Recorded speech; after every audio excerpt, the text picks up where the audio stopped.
70% peredaran narkoba ini dikendalikan dari dalam rutan dan lapas. Tolong tunjukkan dengan saya rutan mana, LP mana yang tidak ada peredaran gelap dan tidak dipergunakan oleh mereka untuk mengendalikan peredaran gelap narkoba. Lebih baik dengan segala kekurangannya peraturan itu, tapi dilaksanakan dengan itikat baik. Dia pernah ketangkap, barang bukti ada, dan dia bukan ketergantungan. Dia rehab hanya datang sekali, udah tuh pulang. Syaratnya aja jadi ya? Ya, itu rehab ecek-ecek dan hanya berlaku bagi orang-orang yang punya uang.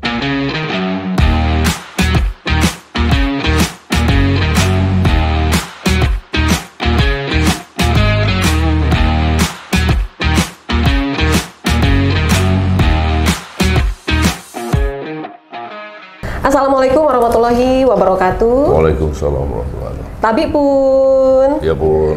Pemirsa, kita berjumpa lagi dalam program kami Rilis Corner. Hari ini kami kedatangan tamu istimewa. Di tengah-tengah kesibukan beliau datang ke Provinsi Lampung, Alhamdulillah Rilis ID bisa menghadirkan sosok yang luar biasa ini. Beliau adalah Profesor Henry Yosodiningrat, Ketua Umum Gerakan Nasional Anti Narkotika atau Granat. Assalamualaikum Bang Henry. Waalaikumsalam. Terima kasih udah hadir ya Bang, nyempetin waktu, kita culik sebentar nih. Pengen banget kita ngobrol sama Bang Henry langsung tentang kondisi Indonesia terkait dengan narkoba. Apakah benar sampai saat ini ada 48 juta penduduk Indonesia yang menggunakan narkoba, Bang? Betul banget. Betul banget? Betul banget. Jadi kondisi peredaran gelap dan penyalahgunaan narkoba di Indonesia ini sudah sampai pada istilah saya gawat atau darurat narkoba. Gawat darurat yang narkoba. Sangat mengkhawatirkan karena tersebar di mana-mana, mudah didapat dan kurangnya informasi kepada generasi muda kita tentang bahaya atau dampak dari penyalahgunaan itu. Termasuk orang tua pun masih kurang sekali informasi kepada mereka. Oke, jadi sebenarnya Bang ya, yang membuat itu seperti apa ya? Kebijakan pemerintah sudah ada, aparat udah ada, tapi kenapa sampai kondisinya masih cukup memprihatinkan seperti itu menurut Abang? Gini, karena peredaran gelap dan sindikat narkoba itu mereka bekerja secara konsepsional dan sistematis dengan modus operandi yang berubah-ubah. Plan ini gagal, mereka sudah punya plan B.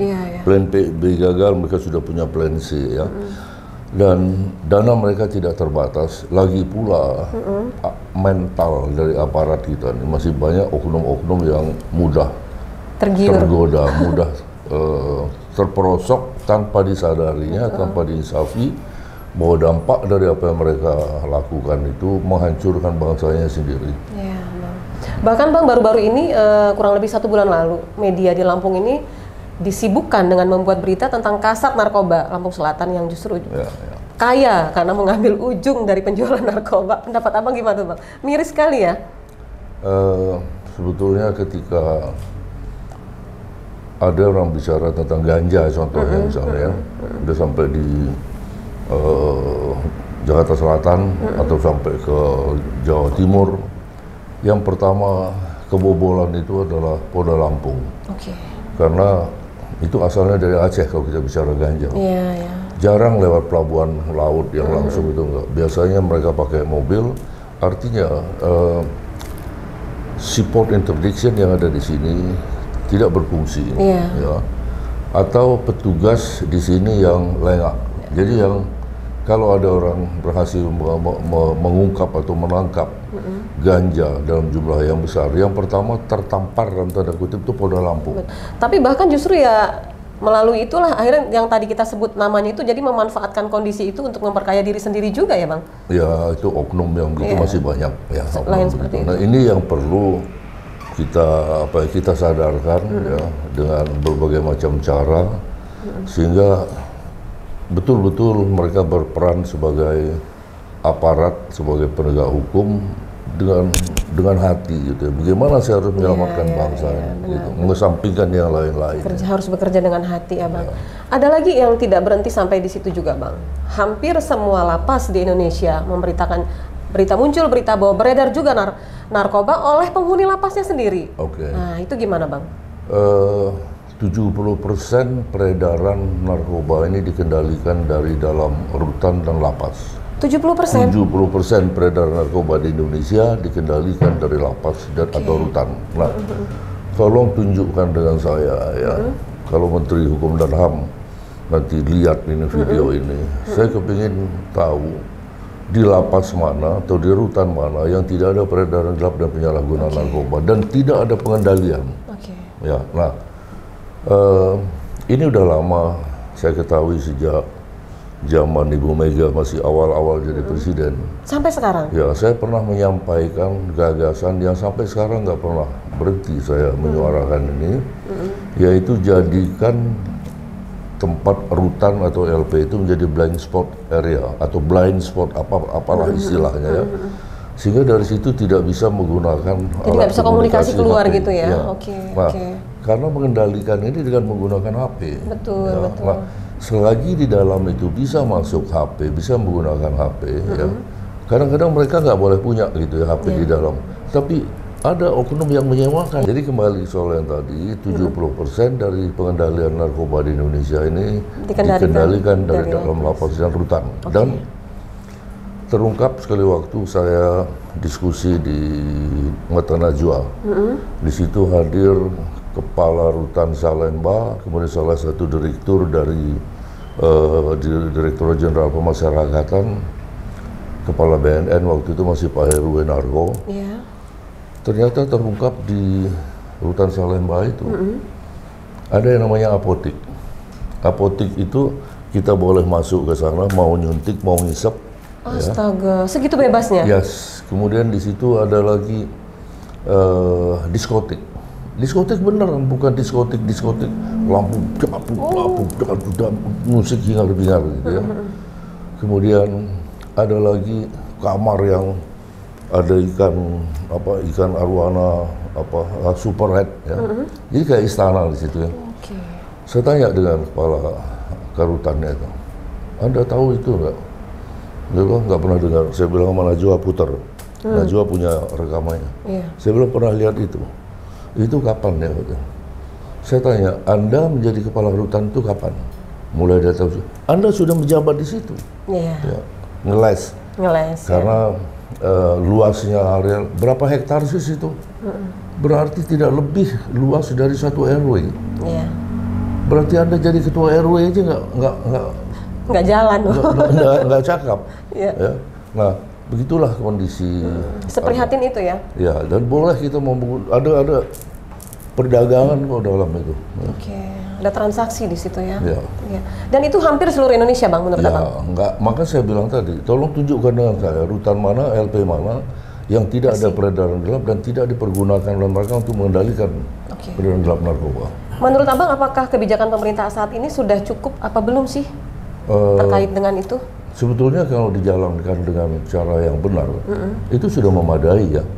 Karena sebaik-baiknya peraturan perundang-undangan, kalau dijalankan tidak dengan niat yang baik, itu nggak ada gunanya.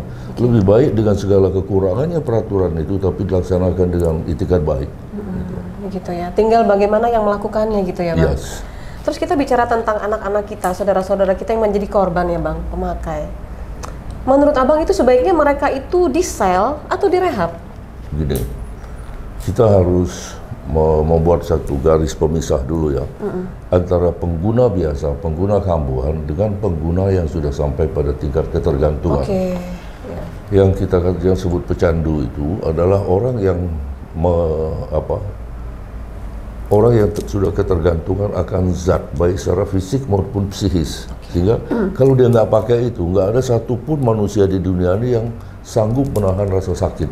Sakit banget, sehingga nggak ada jalan lain kecuali pakai. Nah, orang seperti ini yang kita sebut sebagai pecandu dan tidak boleh dipidana, tidak boleh ditahan. Orang ini harus segera menjalani rehab. Itu satu ya. Sakit itu judulnya. Ya, karena apa? Tidak ada satupun bukti bahwa seorang pecandu menjalani pidana, dia keluar jadi sembuh. Nggak ada itu ya. Tapi kalau orang yang pakai musiman, istilah saya ditabokin aja mungkin dia kapok. Gitu. Nah, kemudian bagi mereka seperti ini harus direhab. Saya kasih contoh kenapa di pemidanaan nggak ada gunanya gitu ya. Teori pemidanaan ini kan ada pidana sebagai nestapa atau pidana sebagai pendidikan ya. Kita di sini pemakai semua misalnya. Kemudian dihadirkan di sebuah lapangan. Di lapangan itu ditonton oleh ribuan orang. Dan di antara ribuan itu ada 3 atau 4 orang yang sudah sampai pada tingkat ketergantungan.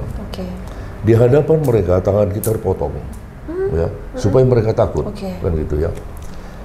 Tapi begitu selesai mereka menyaksikan upacara pemotongan terhadap tangan-tangan kita ini tadi, atau kita sendiri yang baru dipotong tangan sebelah kanan, begitu kita selesai, muncul rasa ketergantungan itu tadi. Kita pakai loh kalau ada barang, bahwa setelah itu tangan kiri gue dipotong itu soal lain.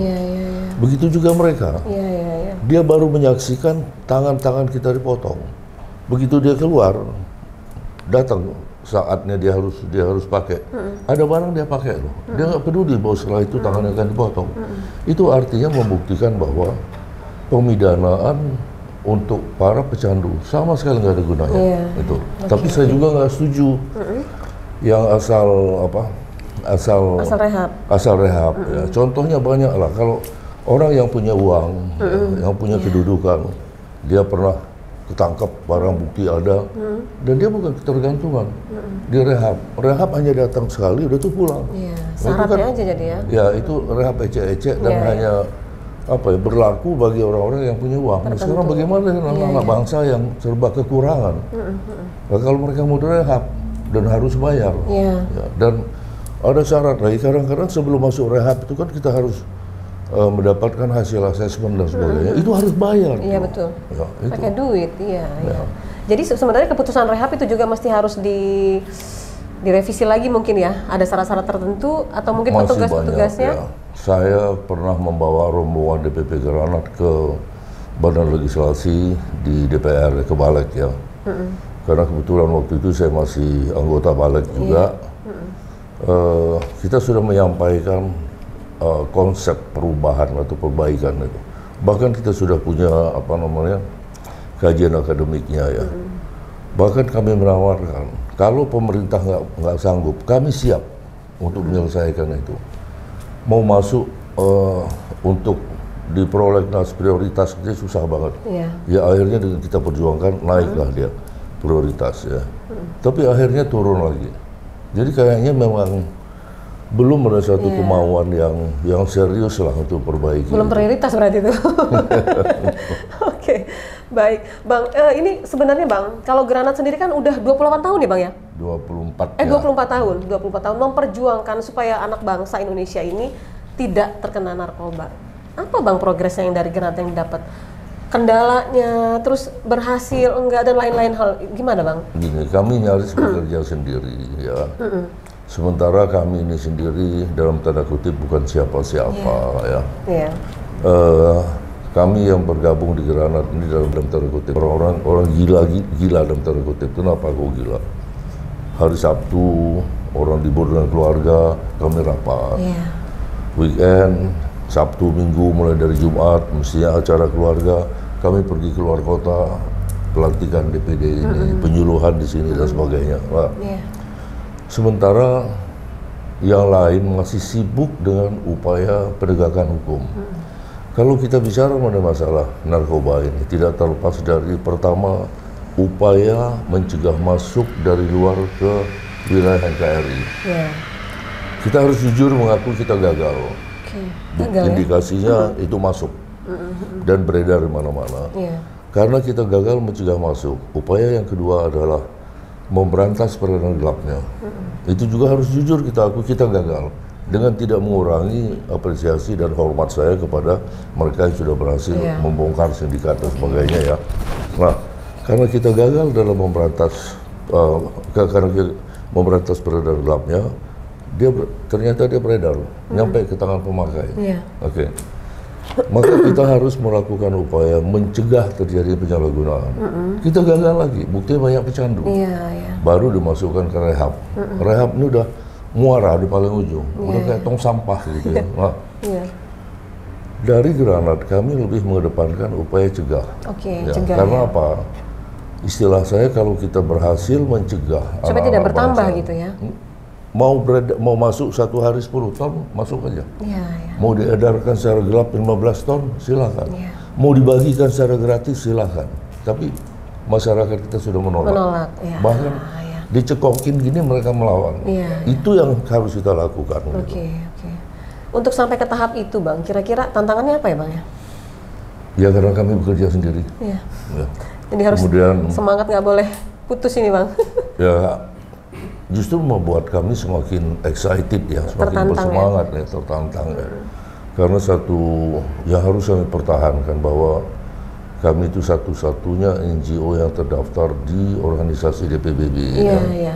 Dan kita nggak mau kelihatan kita nggak berhasil. Kita berusaha untuk menekan. Ya saya nggak berani mengatakan bahwa kami berhasil, tapi saya juga nggak mau dikatakan bahwa kami gagal, nggak. Karena masih banyak yang berhasil kami lindungi, sekolah-sekolah gitu ya. Betul. Baik. Di menit terakhir Bang, yang ini Abang sampaikan kepada pemirsa Rilis ID terkait dengan agar anak-anak kita, generasi penerus bangsa ini, jangan sampai kenal yang namanya narkoba Bang. Pertama, saya terima kasih saya diberikan kesempatan ini oleh teman-teman Rilis ID. Ya, untuk menyampaikan kepada masyarakat yang tujuannya melindungi mereka. Iya.